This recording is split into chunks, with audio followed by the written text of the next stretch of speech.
Hola queridos amigos, bienvenidos a esta nueva entrega del podcast para la Biblia Real. Muchas gracias a todos los que se han conectado en estos días. Alguien me dijo muy amablemente que había escuchado los 50 podcasts. Se había puesto al día porque digamos llegó tarde entre comillas al podcast y se puso al día escuchando los 50 podcasts. Les agradezco profundamente. En Spotify, Deezer y Apple Podcasts hay hasta una cantidad, creo que los últimos 20, o sea, iría como desde el 30 en este momento, desde el 30 hasta ahora.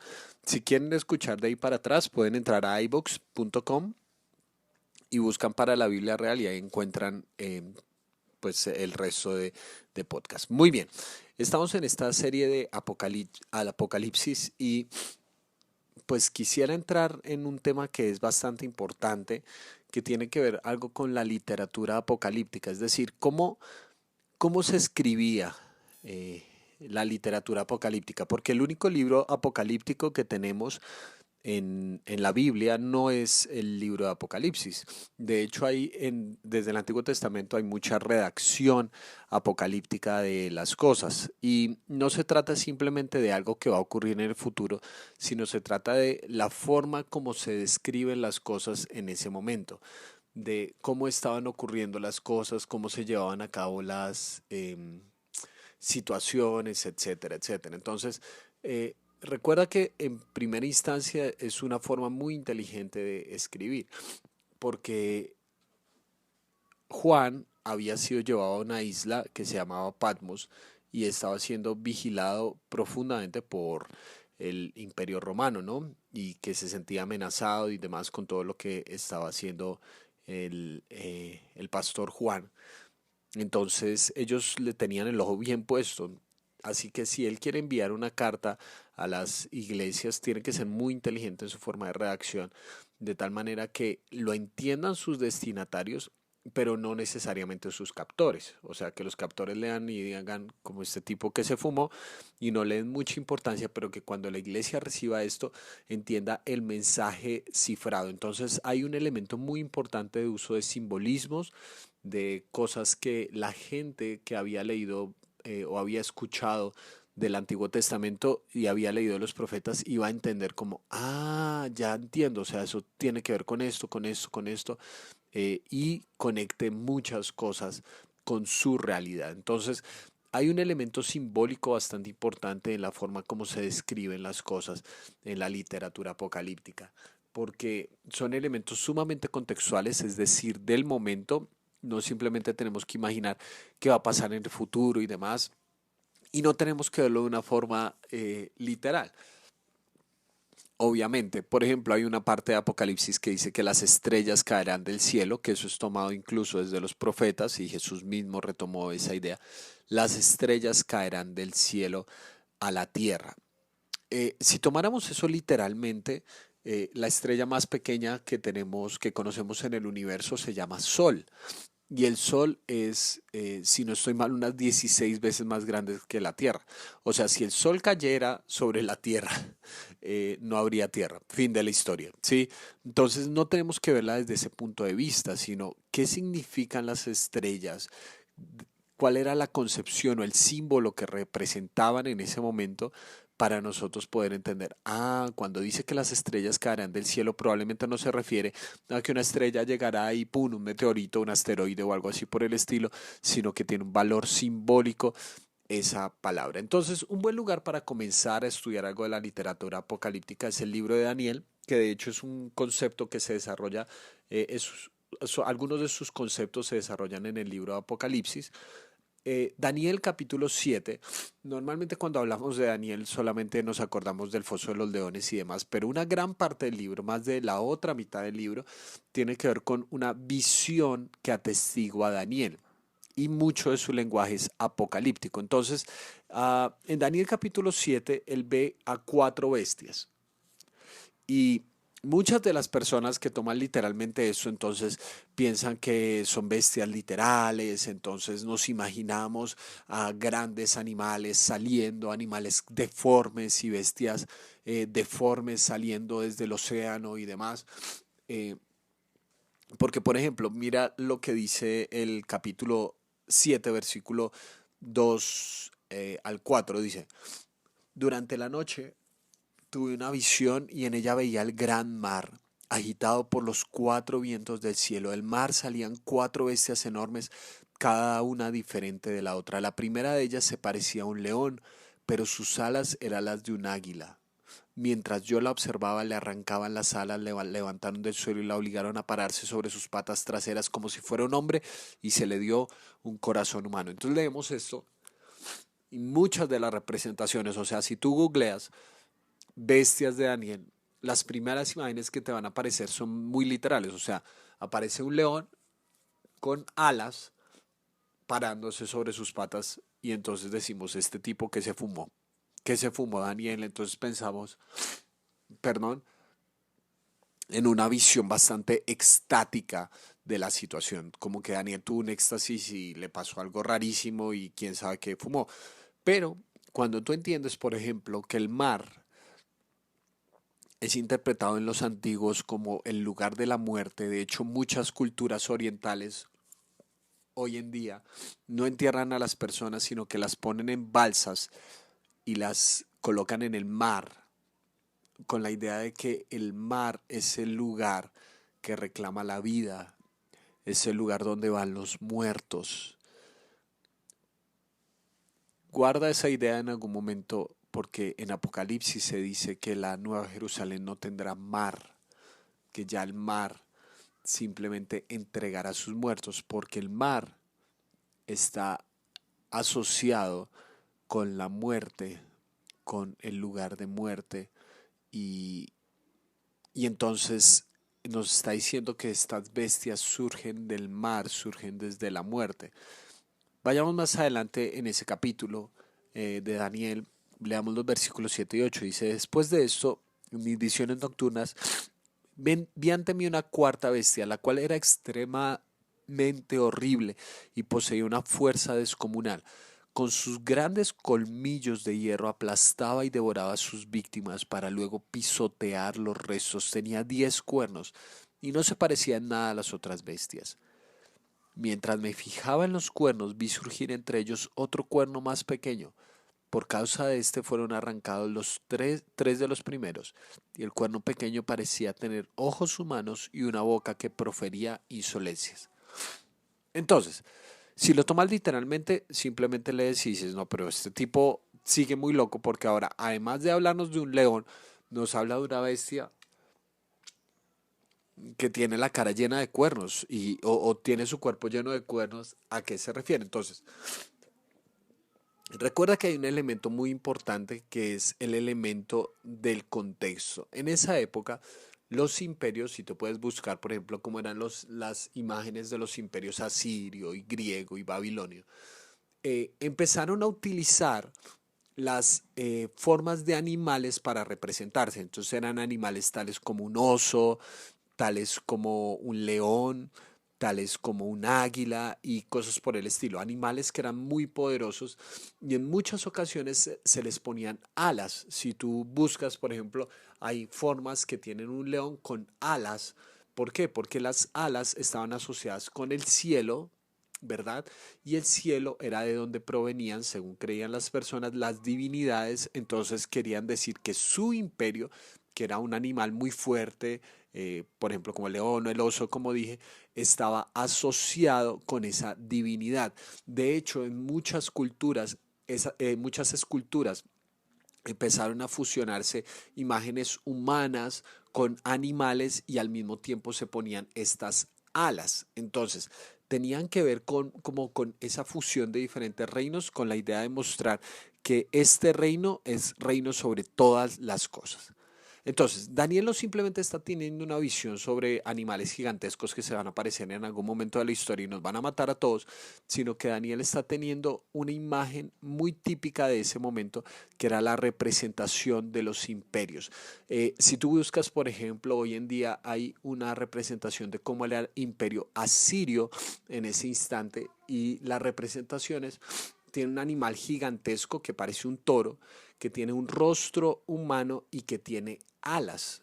Es la idea de un animal poderoso que está con el rostro del gobernador, un rostro humano, Es decir, que este poder se está reflejando a través de humanos, pero no solo eso, sino que está respaldado por los dioses, por las deidades, por las divinidades. Y de hecho, en esa imagen del imperio asirio, que es gigantesca, vas a ver que en las barbas de ese animal o de esa figura se ven como si fueran diminutos puntos, como si fueran muchos ojos. Dicen los historiadores y arqueólogos que en esos ojos se incrustaban piedras preciosas con la idea de mostrar la majestad de esos reinos. Entonces no solo eran criaturas simbólicamente masivas y gigantescas, sino que en esas incrustaciones donde ponían piedras preciosas mostraban su gloria. Vas viendo y conectando ideas, ¿no es cierto? Porque junto con eso nos dice que esta última bestia tenía 10 cuernos. Y entonces, aparte de pensar en la deformidad, los cuernos en una cultura agrícola eran muy importantes. Piensa en un carnero. Cuando un carnero va a luchar por un territorio, entre más grandes los cuernos, mejor. Ese es un chiste muy bobo que hago cuando estoy enfrente de la gente, que digo, entre más grandes los cuernos, mejor, del carnero, obviamente. Sí, la gente después no entiende. Entonces, la idea de los cuernos son una muestra de fuerza y de poder para los animales, como un carnero, por ejemplo, cuando va a luchar por su territorio, mientras más grandes y fuertes sean sus cuernos, es un símbolo de poder, ¿verdad?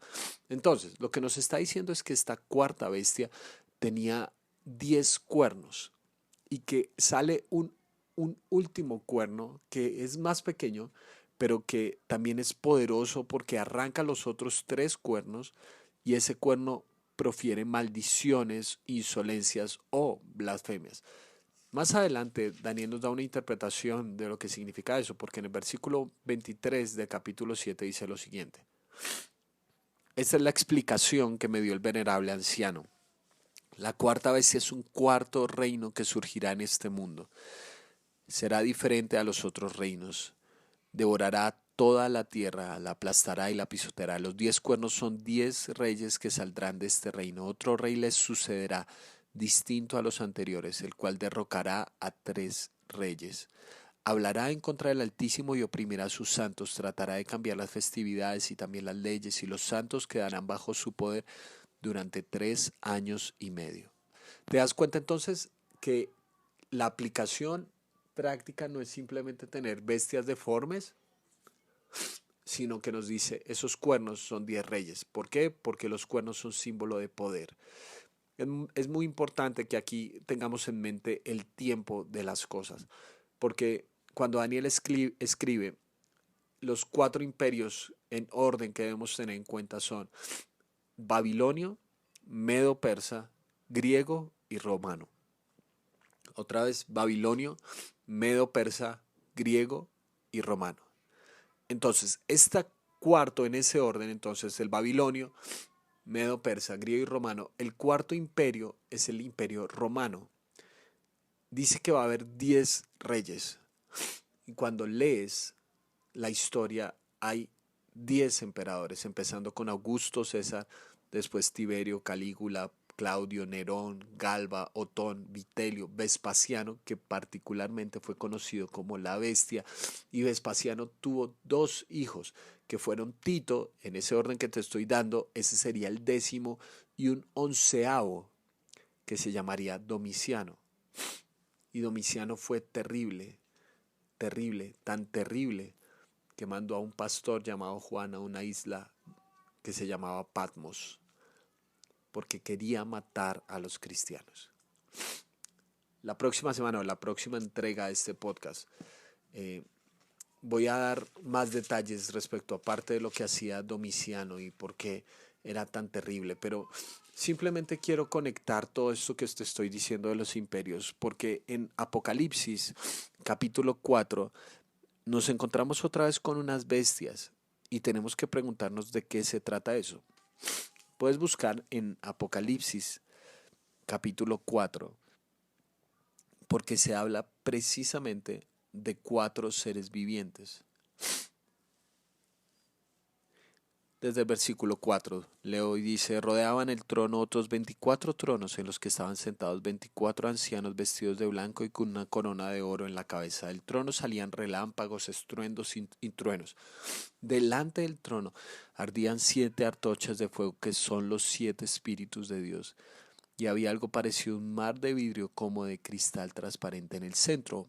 Alrededor del trono había 4 seres vivientes cubiertos de ojos por delante y por detrás.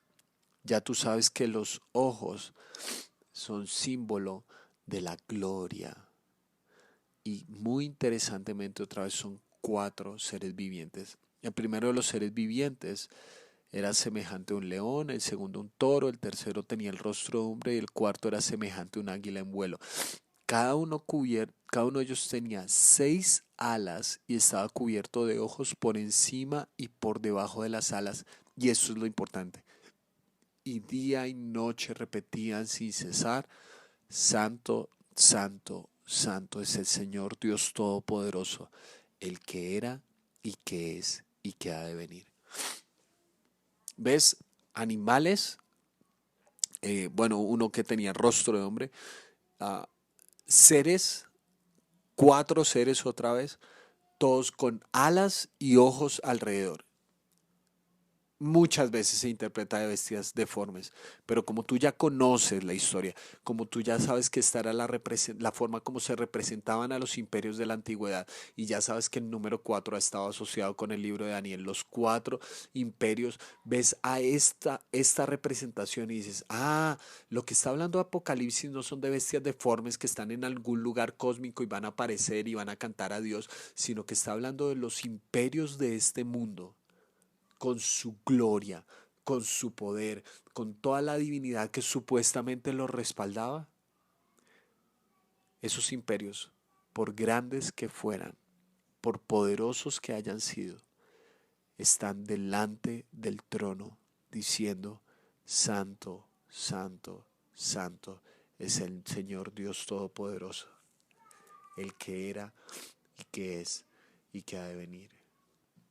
Cualquier imperio, por poderoso que sea, dobla sus rodillas delante del que está en el trono, porque cualquier trono humano, por poderoso que haya sido, no se compara ni siquiera con el trono que está en los cielos. La revelación de Apocalipsis creo que no se refiere simplemente a lo que va a ocurrir cuando muramos y que van a aparecer bestias mitológicas en el mar, en algún lugar del mundo. Creo que la revelación de la que habla Apocalipsis es mostrarnos la historia no como va a ser, sino como siempre ha sido. Que en última instancia no existe ningún ser humano, por poderoso que haya sido, que le llegue a los talones al Señor del universo, que es Dios.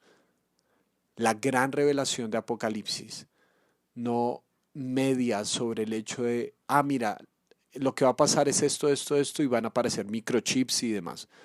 La gran revelación de Apocalipsis es mostrarle a la iglesia lo que todo el tiempo ha sido verdad, y es que en el trono del universo ya hay alguien, y no es ningún emperador, no es ningún rey, no es ningún dictador, ni ningún presidente o presidenta que haya pisado este mundo.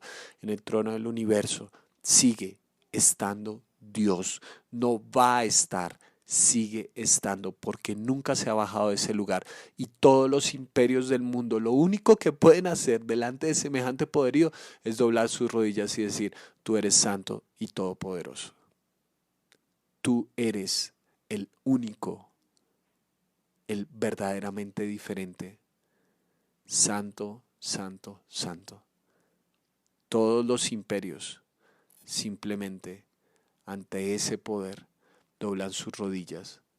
Ante semejante poder, cualquier otro poderío que nosotros pudiéramos pretender tener es una simple representación.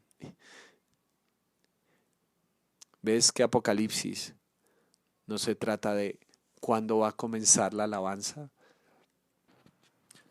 sino si decidimos unirnos a la alabanza que todo el tiempo ha estado en la creación? Porque esa es la pregunta que ellos tenían en ese momento. ¿Quién está dominando realmente aquí? ¿Es Domiciano, estos superpoderosos emperadores que matan a quien quieren cuando quieren? Y Juan les está diciendo, hey, les voy a contar la verdad de todas las cosas, y es que en el trono del universo sigue estando Dios, y cualquier imperio, por poderoso que sea, dobla su rodilla delante de él, y lo único que puede hacer es declarar con sus labios, Santo, Santo, Santo es el Señor, y es el único digno de toda la alabanza. Apocalipsis, una vez más, no se trata de lo que va a ocurrir, sino de lo que ha sido verdad todo el tiempo, y es que Dios sigue estando, como ha estado siempre, en el trono del universo. Espero que esta verdad dé esperanza a tu corazón, como lo dio a los primeros lectores de este precioso libro. Te mando un gran abrazo.